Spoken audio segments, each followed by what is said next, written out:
On this special episode of Movie Geeks United, we welcome legendary Oscar-nominated art director and production designer Mr. Joe Alves. With a career that began in the 1950s, Mr. Alves has been instrumental in the creation of such films and TV shows as Night Gallery, Marcus Welby, MD, Escape from New York, Starman, Torn Curtain, Forbidden Planet, Free Jack, Everybody's All-American, and Geronimo, an American Legend.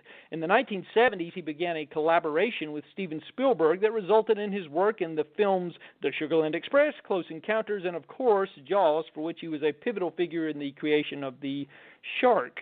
Mr. Alves would later go on to serve as both production designer and second unit director on Jaws 2, and eventually graduated to directing on the third film. On this episode, we'll discuss the creation of the second and third film in the Jaws series as they celebrate their 40th and 35th anniversary.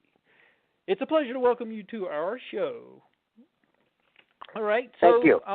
Yes, we're so glad to have you. We've been trying to do this for a while, and our schedules just didn't sync up, but finally we were able to make it happen, so we're eternally grateful for you taking the time, because we really are big fans of your work, and not just Jaws, not just Close Encounters, but the other stuff too. And there's so much. You have such a career that spans so many decades in different genres. And so anyway, but what I want to do is just find out how you got started in the business, where you were born, and how you got into it. Well, I was born in the East Bay area in near Oakland, San Leandro. I was born there, raised in Hayward. I went to Hayward High, then I went to San Jose State for a year, and got interested in theater and majored in architecture, minored in art, but I was in the play, and so I was a combination of architecture and drama, but I always wanted to do movies and get into the art side of movies. In my second year, I drove down to L.A. because I figured that's where movies are made, and I went to an art school called Chenard's because it specialized in production designing, and so I did that, and that was very beneficial. I learned a lot about illustrations and stuff, and then that semester I needed a summer job, and I didn't want to come back home. I was hoping to get a summer job in the Los Angeles area. Mm-hmm. And a friend of mine from college said his wife's father worked for Walt Disney, and maybe I can get a job there. And so I thought, well, I'll get a job sweeping up and what have you. As it turned out, he was the guy that did the hiring for the artists. So I called him, and he says, "Oh, my daughter?" I said, "Yeah, Camille." And he said, "Well, bring your portfolio." And I said, "Well, I don't know if I'm ready," because I was pretty young. I was 18, just turned 19. And said, "No, bring your portfolio." So I brought it, and he looked at it. He said, "Well, you're too late for for the characters and Mickey Mouse things, but maybe we could put you in special effects." And that would be doing fire, water, all those incredible effects they do in animation then. Mm-hmm. I said, "My gosh, great." So I started the next day. He put me in a room with this lady, and I said, "What do I do?" And she put me at this desk with a big round, window kind of thing, and you put the papers down with 3 little punch holes, and you draw in between, flip the pages, and so that's how I started. Wow, that's interesting how it all worked out. Well, it worked out unbelievably, Adam, because generally you start as a trainee, mm-hmm. and you work as an in-betweener for maybe a year or two, and if you're lucky, you get to be a breakdown artist, and after some time like that, then you become an assistant animator, and mm-hmm. that takes years to become an animator. Well, get this is unbelievable. So I'm working for her for a few weeks, and I'm learning, and she was working for Dwight Carlisle, who was an older assistant animator who was working for Josh Menner, who was the king of animators. He did the fire in Bambi. He did Night in Bald Mountain. He did all this incredible stuff. Right. And he was doing a picture, which was a pawned out thing for MGM for Forbidden Planet. And he was drawing the id. And each cell had to be rendered because they didn't want to use ink and paint. So this is pretty interesting. So she was working for his assistant, and then she had to leave for some reason, and they turned the work over to me. And so I'm working for his assistant, drawing the id. And in about a month or so, he had to go into the hospital. So now this young kid, 19, been there for less than 2 months. I'm now working, assisting this incredible, animator, effects animator, and we're doing the id for, it was just amazing. Forbidden Planet became a big movie of the time, and the id was a creature, Mm-hmm. And that's how I started at Disney. It was it was just amazing, a good fortune. Yeah, and Forbidden Planet is still regarded as one of the great sci-fi films of the 50s. I know people still love it, still talk about it. It's very relevant, and that's quite an accomplishment that you were there for the production of that. And then I stayed on, and I did Sleeping Beauty, where he fights the thorns, and I did a lot of effect stuff. And after a couple of years, I really wanted to get into live action and not animation. So I left, and a friend of mine from college also came, and he was working in publicity at Disney, but he was a director, and he started doing some plays on the Hollywood Playhouse. So I went there, and I did sets for 4 shows. And I built up a portfolio of set designs and illustrations of sets. And then someone introduced me to the process of you go to the union to become a set designer. And eventually I became a junior set designer, and went from all the studio system. Then you were the last to be hired and the first to be fired. But I worked at Fox, I worked at MGM, I worked at all these various studios, and then after so much time, I sort of got a home at Universal. Mm-hmm. A set designer there. Yeah, and that, I know a lot of your early television work was at Universal. I'm assuming that sprang from that when you did Night Gallery and Marcus Welby and some of those shows. I know. Yeah, what happened, Adam, is you work as a set designer, and I was working on Mad World, Stanley Kramer picture. And wow. I was one of the key set designers at that time. I've been there about a couple of years. Mm-hmm. And as it went, a few things gave me the opportunity to move in and become the assistant art director. And when I became assistant art director, and then I was working with this art director, Frank Arrigo, as sort of my mentor, and we did Torn Curtain, Alfred Hitchcock picture, mm-hmm. and that was quite an experience working with Hitchcock. And we did Change of Habit, which is Elvis Presley's last movie with Mary Tyler Moore. Yes. And then eventually I got my own shows. I did a television thing called The Psychiatrist with a young director, Steven Spielberg. He did 2 of those. And then Night Gallery, and Steven did a Night Gallery. And then I ended up doing 45 episodes of Night Gallery. It was a couple of years of Night Gallery. And other television things.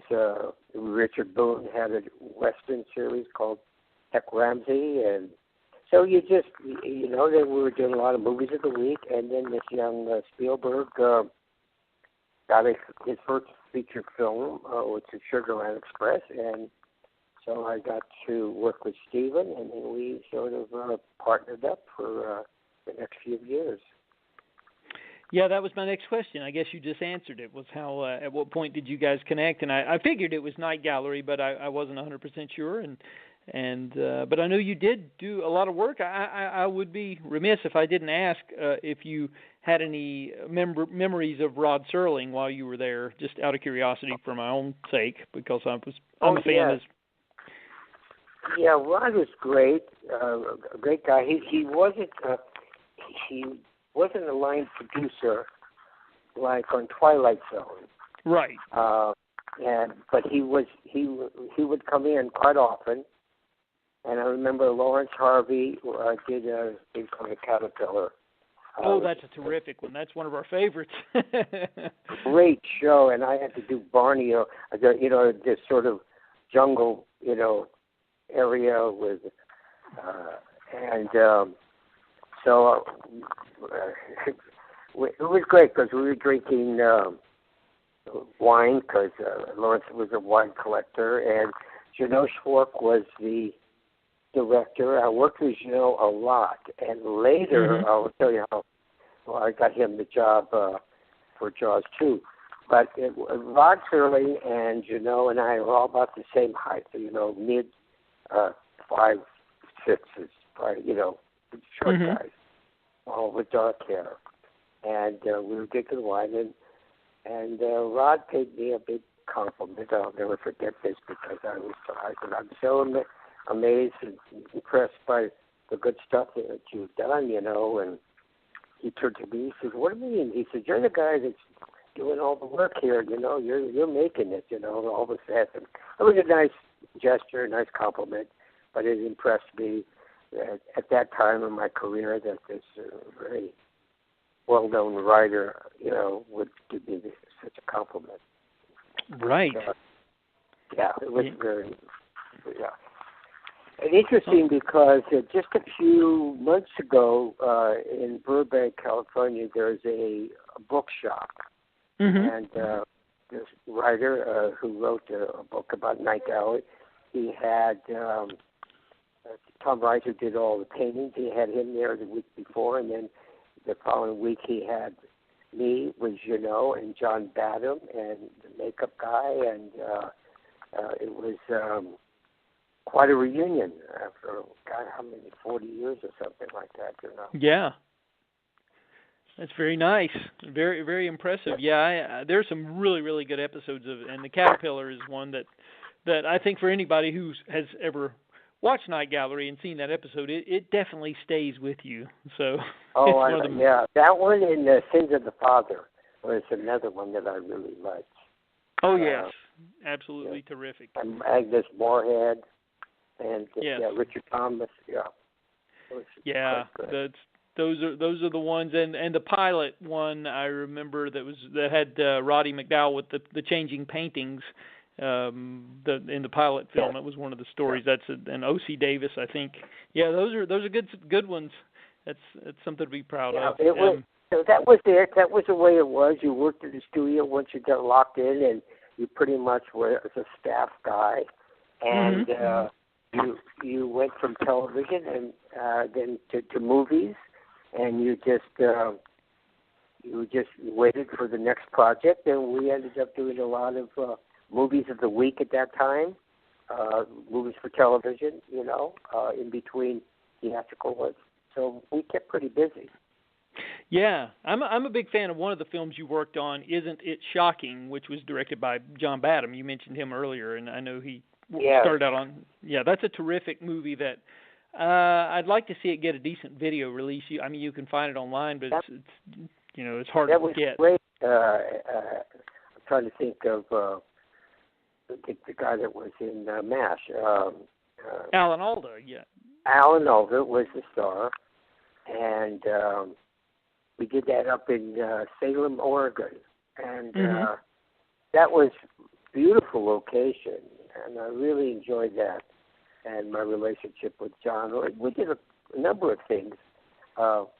We did drop zone together and stuff. So, we kept busy. Yeah. Yeah, there were quite a few there. I know, and you did the remake of Double Indemnity with Richard Crenna too. I think you were involved with that as well. That came at a very interesting time. I want to tell you. I'll segue for a minute. Sure. Here. I was doing that show, and Double Indemnity, and it was pretty much on a location, a big estate on location. And so my job was basically, once we got the location, I would check it in the morning, make sure everything was fine, the director got what he wanted, and I'd go back to my office in the studio. About that time, I get a call from David Brown, Zanuck and Brown, and I had worked with them on Sugar Land Express. Mm-hmm. And David said, Joe, my wife, Helen Gurley Brown, who was the editor of Cosmopolitan magazine, was right. looking for projects and stuff, and found this gallery sheets of this book that this young writer, Peter Benchley, had just written, and it was about a shark. And David said, we'd like to get some illustrations to try to sell the studio on making this shark movie. And Joe, if you could do us a few dozen illustrations of the shark activity in the book, that would be very helpful for us. And I said, okay, David, I'll be happy to do that. Now, the thing is, I was an art director. As an art director, you could do an occasional drawing. But if you had a lot of drawings, you should go to a different union. That would be the illustrators. Well, they didn't have a charge number, so they really couldn't get an illustrator to do it. And Dick Zanuck and I had become pretty good, acquaintances, traveling around looking for locations in Texas. And he told David, no, let's get Joe to do them. And so the fact that I had plenty of time on Double Indemnity, I started doing the Jaws illustrations while I had breaks between going to the set on Double Indemnity, so I had plenty of time. So I did about 36 big charcoal, I think 12 by 18 inches of charcoal drawings of all the shark activity, the girl on the beach, the little boy getting eaten, the fisherman, the shark eating the Quint and all that. And all that stuff was pretty much based on the galley sheets. And I had done very little research at that time, so a lot of the stuff looks like Moby Dick, where they're throwing the harp. They didn't have a gun. I had them, throwing their harpoons and stuff. But later, we had a meeting with all department heads, and I sort of helped, that meeting and illustrated what we were doing. And at that time, Steven was not signed on the movie. This was very, very early. But we became sort of friendly after Sugar Land, so I'd go down to his cabana on the lot there, his office, and say, look at this, shark movie and blah, blah, blah. And, yeah, that's interesting. And so I said, well, I sure hope, that you get assigned to it. And he said, well, I was thinking about doing a pirate movie, and I don't know, and we'll see what happens. And that's how we sort of developed the whole thing and talked about making a big shark in the real ocean, and that started Jaws. Well, we won't talk too much about the original Jaws. We'll just jump ahead now we'll skip ahead. We'll just say that you were involved in Jaws and Close Encounters, which are tremendous accomplishments. What you did for both of those films is just terrific. I can't praise you enough for your work there. But we'll jump ahead to Jaws 2 because we're celebrating the 40th anniversary of Jaws 2, and I understand that it was a troubled production. That John Hancock was the original director, and I'm a little vague about why. I know he was dismissed, but I'm a little vague about that, and I was just wondering if maybe you could shed some light on why that happened. I certainly can, and let me just start with Close Encounters. We're in Mobile, Alabama, and I happened to meet this girl that was saving greyhound dogs because they race them there, and on Sundays she would run them on the beach, and she said, "Oh, you want to go with me?" And I said, "Yeah." So we went to Navarre Beach, and I said, "Oh my gosh, this is a beautiful beach, and there's no boat traffic out there. If we ever do a Jaws 2, this would be perfect to do all the shark stuff, because we had so much problem in Martha's Vineyard with all the boat traffic." So right. I get back home, and Zanuck and Brown say, "Well, we're doing Jaws 2. We've already started it. Maddie's working on the shark, not away from the studio now. It's all studio controlled. This is a big problem. Jaws was not studio controlled, but now they're making it on the lot, and they got this director, John Hancock, and he's getting involved with Bob Maddie, telling me what's a shark to flip around and do all these things." So I meet John, and we get along great. He's a very nice man. His wife, Dorothy Tristan, is working on the script. She's a writer. And so I get involved. And so Steven wanted me to do a picture that he was working on, but he didn't have a deal. Bing Along in the Trail and all. No, it wasn't that. It was the picture he did after. I can't remember. I'll think about it. But in any case, he didn't have a deal, and Zanuck and Brown wanted me to do Jaws quite badly, so they offered me not only production design, associate producer, and they pretty much never have associates. They pretty much do it themselves, and second unit director. So it was quite a project, and and then I wasn't getting paid scale now. This is incredible, let's say, elevation in my career.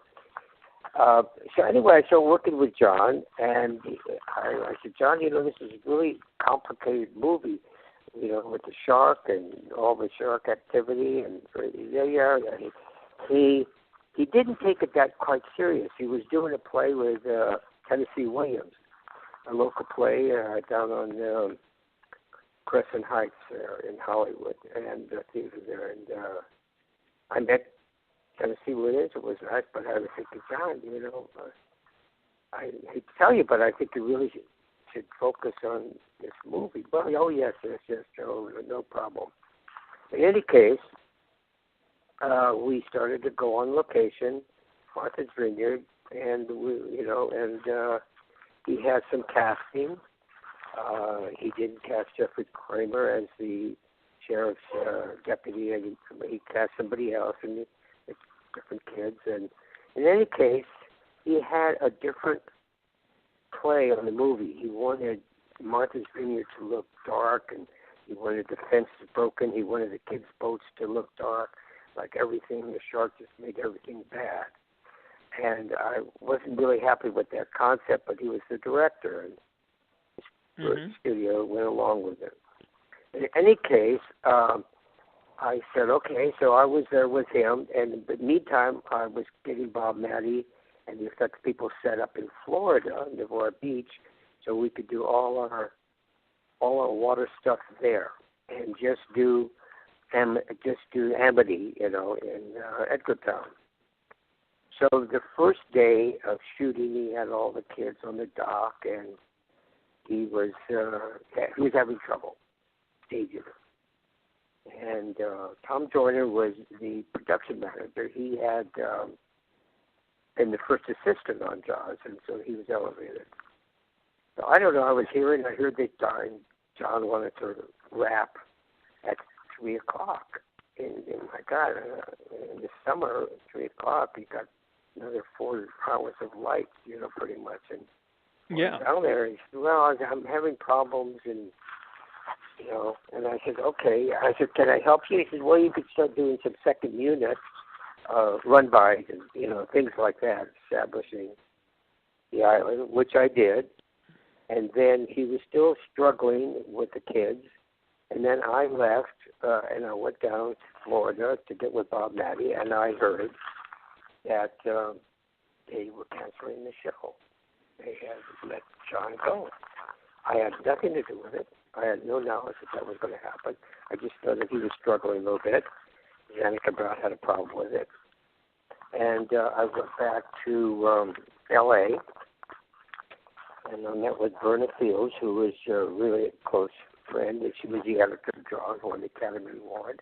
Mm-hmm. But now she was like a vice president, an executive at Universal. She had an office there, and I said, gee, what happened? She says, I don't know. I think we want to shut it down. So I went to talk to Ned Cannon, who was now the head of Universal. He's still Lou Wasserman, but he was the head functioning president. And I said, well, yeah, what could... He said, what, you and Bruno want to direct it? Because we had directors from second unit on Jaws, both of us. Well, the Directors Guild wouldn't let us do that because you can't move from one position to the other as a director in a movie. They safeguard that because people would sometimes hire the director and put the cameraman in. And I said, no, there's a director.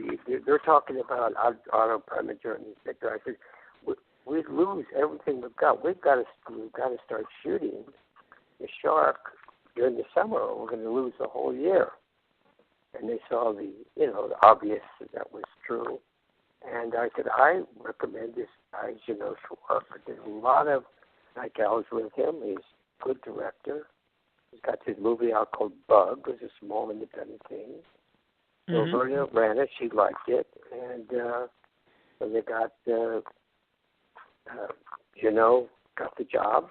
And we went to Florida, Navarre Beach, and we started recasting. And we brought Carl Gottlieb in to start doing rewrites.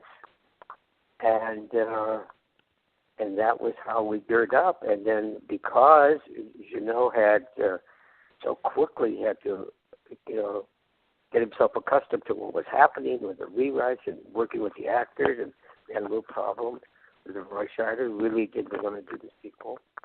In any case, I ended up directing about 85 days of second unit, a lot of action stuff to help Janot along, the coverage we needed. And that was pretty much the Jaws 2 story. It was a very, very difficult picture. A number of things, the studio got more involved.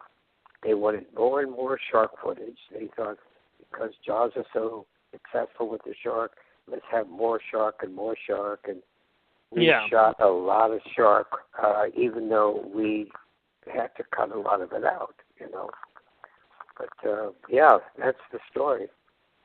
Oh, that's very interesting. Yeah, and so it sounds like they were very close to just completely shutting the production down. That's very shocking that they were just going to... Yeah, they said they were going to just shut it down, forget it.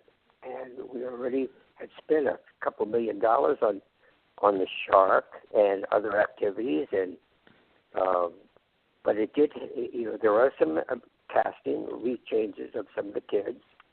I repainted all the boats bright colors, and the whole idea is we're going to be happy, and it's going to be fun. And oh my gosh, and here comes the shark again.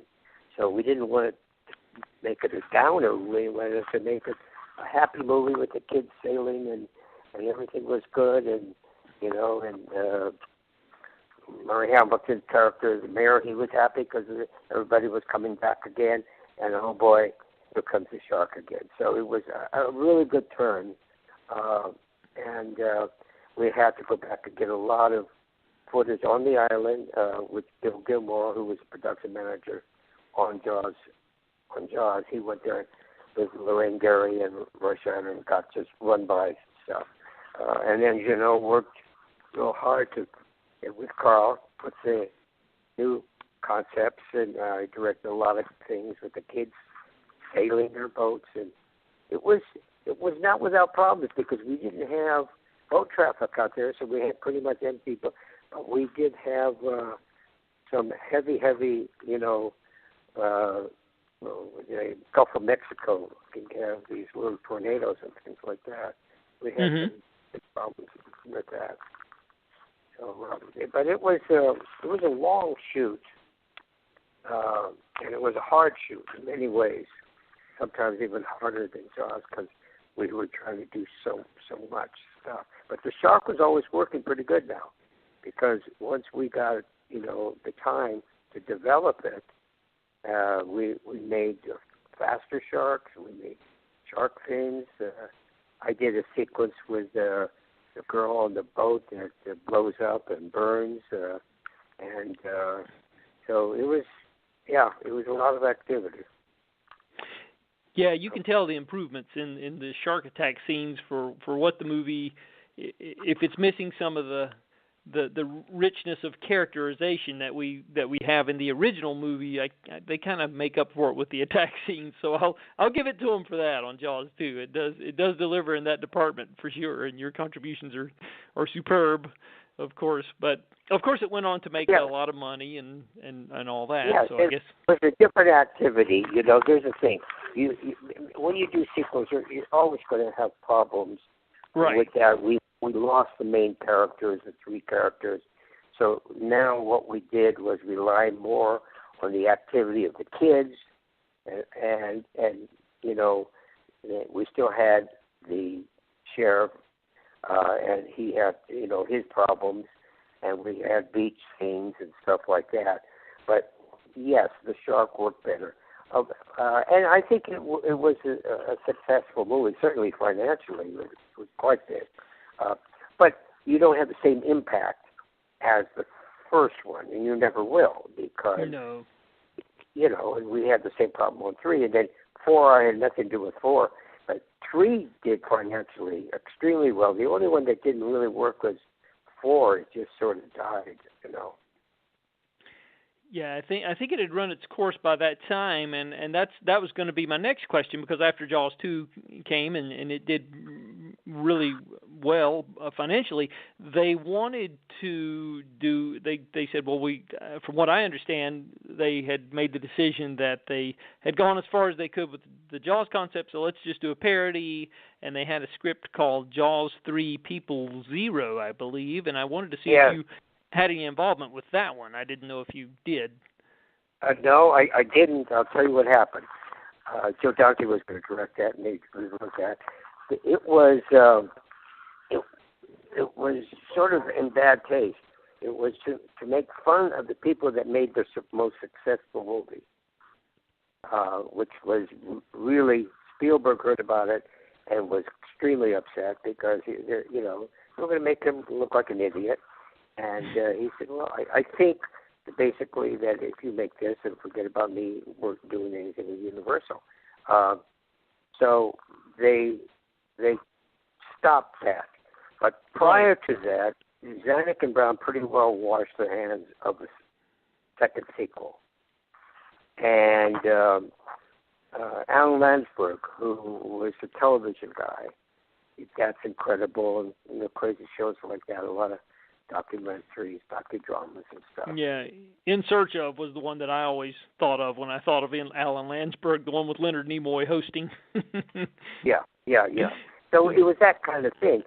So he hadn't done any real serious dramas.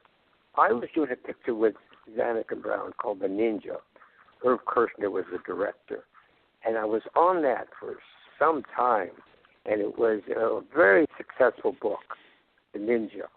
And I was building sets in New York, and we were scouting Japan, and I was doing that.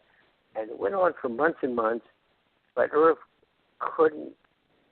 It was, the script was good, and the book was good, but he kept changing things. He couldn't get it locked down, and he couldn't get it cast. And I guess I was on it 7-8 months. And then it was for Fox Studios, and Fox got sold to, I can't remember now who bought it, but it changed all the they changed the thing. And the owner said, if we're not shooting, if we're not cast, not committed, we're canceling everything. Mm. So that was it. I was for probably a number of weeks. Dick Savage said, "Don't come into the office. We're just on a holding." And they were on a holding stage for some time, and I was just hanging out in New York, having fun. And then they just canceled it. I came back to L.A. and I went to see my good friend Vernon Fields. And I said, he said, "Joe, it's a disaster. Dick and David are out of Jaws. They sold it to Alan Landsberg, who wants to just make cheap movies. They had this thing, Jaws 3, to people, you know." She was just distraught by the whole thing. She said, "Why don't you go see Landsberg and see if you could save this thing? You know, we worked so hard on 1 and 2 because she's very active on 2, and you know, the franchise." So I went to see Landsberg, and he had an attitude. You know, he's very positive. You know, he controlled everything, and so how should I say, a Trump sort of attitude? You know, he was very confident, and but that's a sort of kind of personality. You know, everything he did was great, and he knew everything pretty much.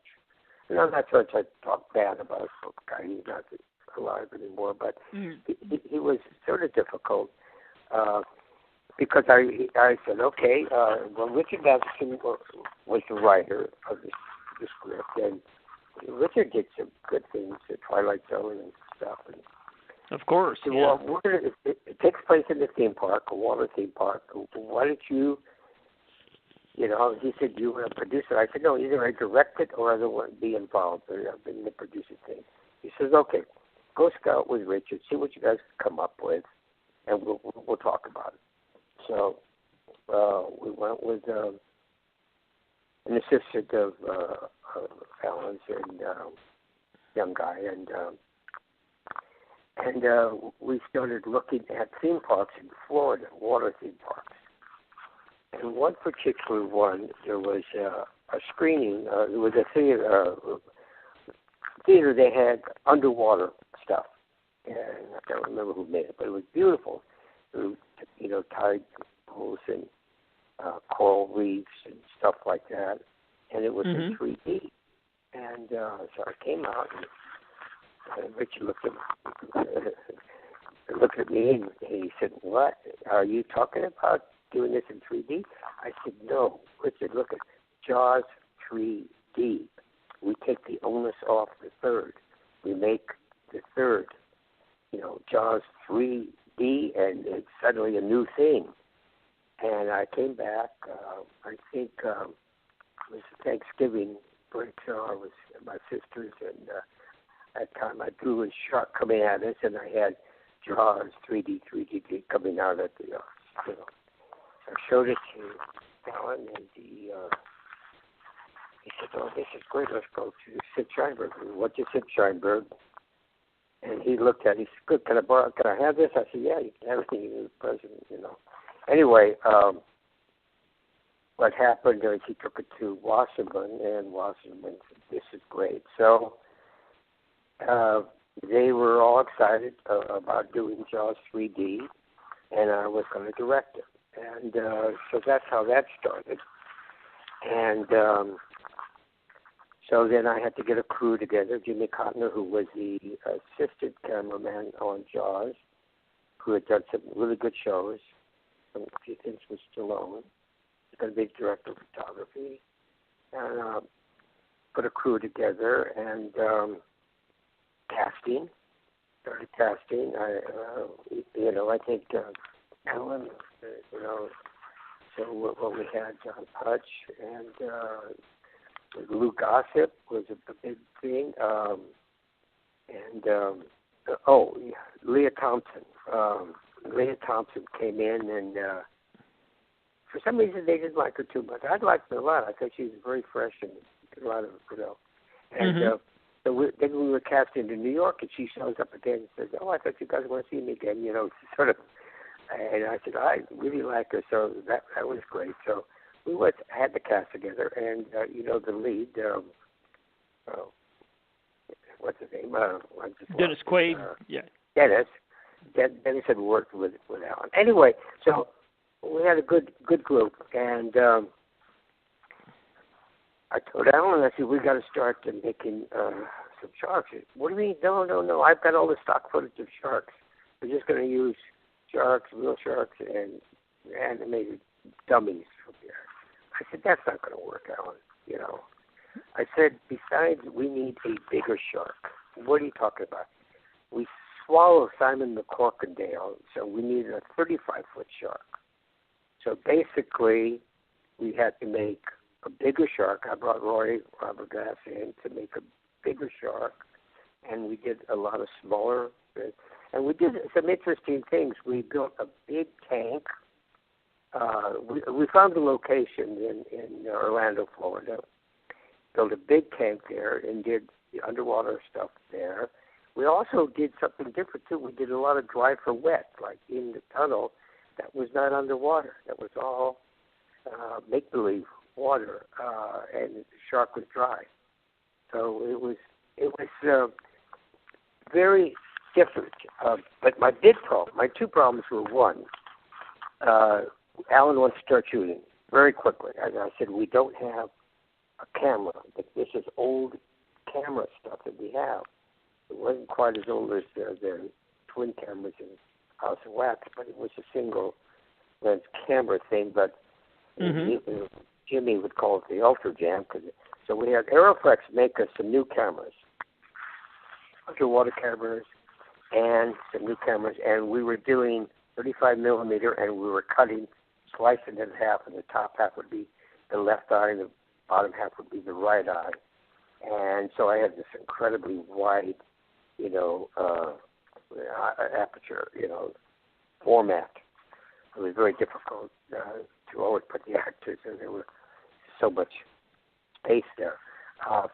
So that was my problem. And then the second problem really was Alan.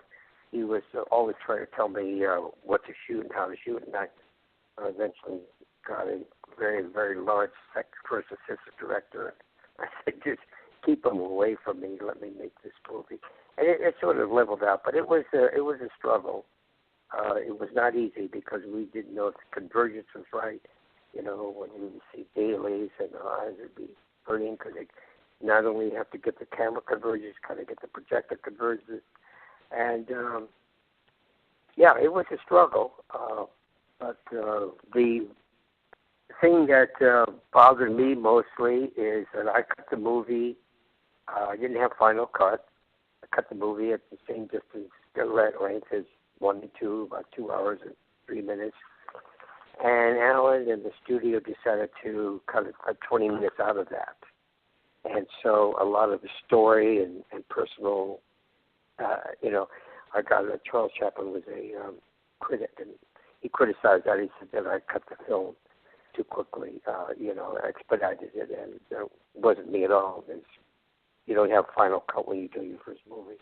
Right. So there were some things that they cut out. They wanted to get to the meat of this, the picture. But all in all, I had no problems with the actors. They were good. Dennis did his thing, and Leah and John Patch, and of course, Luke Gossett was an incredible actor. So that was it. It came out. It was #1 box office for a couple weeks, and so the critics didn't do it well, but made a lot of money, Yeah, it sounds like it was an uphill battle for you, and I figured as much. Really, just kind of reading what I had read over the years, it looked like it was an unenviable task for you. And but one of our listeners who listens to our show, I told her I was going to be talking to you. Her name is Paige, and I was going to ask a question that she had wanted to know about Bess Armstrong, because she said that she looked confident when she was riding the whale in the film, but she was wondering how much training she did, and were there any incidents or causes for concern when Bess Armstrong, because it was kind of scary with the closeness of proximity of her being. Yeah. She was amazing that she could ride that whale. And also Leah played, she stood on the top of the kids, with the skiers. But riding the whale was incredible. We had no trouble with the whale, except I did close shots with the whale, Beth and and Dennis, and the whale would pretty much, take the command. But then when we were finished, the whale would want to play and interrupt us and splash around and do things. We had no problem. And I heard a couple of years ago somebody that was doing a show with the whale got killed, got eaten or bitten. And right. But we worked with real dolphins, and the dolphin trainers, the people at SeaWorld were great. They were really great. And I worked with the trainers, and we had to coordinate with them. You know what I mean? Because they were running the show. In other words, if we needed to make the whale, okay, they're pretty much directing the whale to come, okay, and do this, turn right, left. The same things with the dolphins and stuff. So it was quite a good coordination, and I would say everything was pretty well set. An interesting thing, Lou Gossett, we made Lou Gossett the head of SeaWorld, and he was an African-American guy, and they weren't hiring black people much. And so that was an interesting twist in the movie, Yeah, we wanted it to is. make a statement there. It really is. And I think the film, another good strong point about that movie is it has a nice, some statements that you work in there about the ecology, and yes. Things of that nature, that you were able to weave some of that into the film. And that was kind of ahead of its time, because that's become we try to do that, and I think that was very beneficial. Yes, saving the animals and treating them, correctly and stuff. Yeah, that was a nice touch, and I don't think that film gets enough credit for trying to inject something of substance into the proceedings of a mainstream Hollywood film. So that's good. But definitely. But this has been great. I don't want to take too much more of your time, but we really appreciate you coming on and talking about these two films, because they are fondly remembered all these years later. And yes, they are. I do get comments and requests for signing things for. There are the Jaws 2 and the Jaws 3. I've got some big fans in Europe from Jaws 3. It's funny. Yeah, you do have people that's something that they captured. It was captured there that they just hang on to, So that's good. Yes. And another thing too is yes. My wife said book. We do want to mention this to your listeners. Sure. Yes. Absolutely. Book. Dennis Prince and I did a book because there was a show in Catalina for 6 months at the museum there that showed my drawings and various props from Jaws. And so we did a book, and it's called Designing Jaws. And it has most of my storyboards, shot for shot of the movie. It has those illustrations I was talking about. I started very early on, and different comments and technical drawings, and you could get it at catalinamuseum.org. Okay, that's great. Yeah, we'll urge our listeners to pick that up, and I'll try to do the same, because that sounds like a terrific book. And it is this. It's not like Carl Gottlieb's book about making the movie. It's really about getting all the beginning of it, getting the shark and getting all that together, and it's just filled with visuals, so much drawings. And it costs a little bit to make because it's so much color. But I think it's quite different, and I think anybody who likes Jaws, I really feel that it would be beneficial to their library, to to have that. Yeah, it sounds like the perfect complement to Carl's book, because his book tells one side of the story, and I guess they're kind of like bookends, I guess you would say. It works quite well because it was like the very beginning, even before I started those illustrations. Yeah. They're all in the book, and see how it started. Even with the library, I had some really rough sketches just on tracing paper with my first concepts of doing this mechanical shark. And then we have highly technical drawings in there, too.